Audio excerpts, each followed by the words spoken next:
A Fox News alert from Egypt now, where hundreds of thousands, millions of people are on the streets in Egypt. You're seeing live pictures in Cairo right now demanding President Morsi's resignation.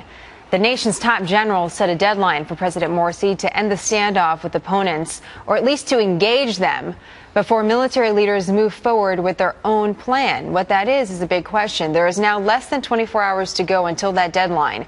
Our president, President Obama, is calling for calm on both sides.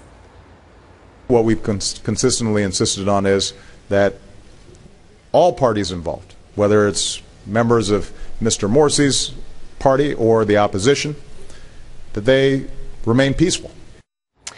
Michael Mounier is a dual citizen of both Egypt and the United States. He's currently the head of Egypt's Al-Hayat political party and one of the opposition leaders, and he's joining us live from Cairo. So, Michael, we're taking a look at the wide swath of crowds in the streets of Cairo, and we understand that people want an alternative to Morsi, but who is that alternative? Who would you like to see in power?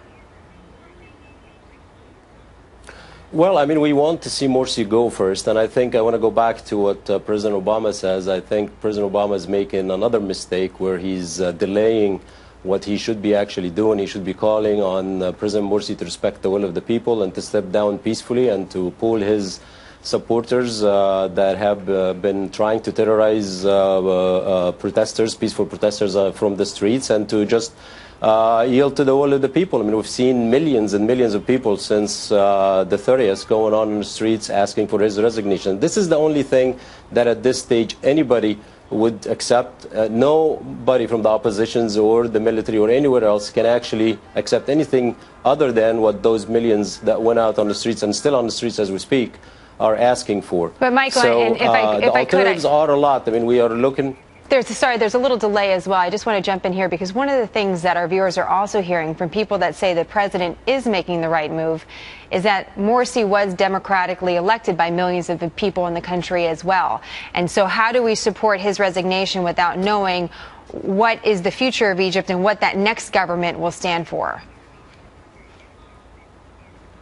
Well, Hitler was also democratically elected. I mean, the democracy is not just the ballot box. It's a process. And since the president took office, the first thing he did, he issued the constitutional decree appointing himself effectively king of Egypt. He had all the powers. He hired the general prosecutor that belongs to the Muslim Brotherhood. He started hiring ministers and cabinets belong to the Muslim Brotherhood. He even put a terrorist in a governor position. That guy had been already convicted of killing foreign tourists that came to Egypt. And he put him in one of the cities that actually thrives on tourism. So the president has failed. The fact that he's democratically elected does not mean that he did not make mistakes and he could not be removed by the people. That's the point. It's useless because Hitler was democratically elected. Sure, and we understand, and your point's well taken. As we're witnessing this revolution from the outside looking in, one of the questions that still surfaces is what is the Egypt that is the next Egypt to become? What do you think the government, the true government of the people of Egypt, will stand for once this revolution, and it's anyone's best guess at when it ends or when it began and all of that, but what is the ideal Egypt of the future? The ideal Egypt is an Egypt for all Egyptians, Islamists and non-Islamists alike, minorities, Christians, women.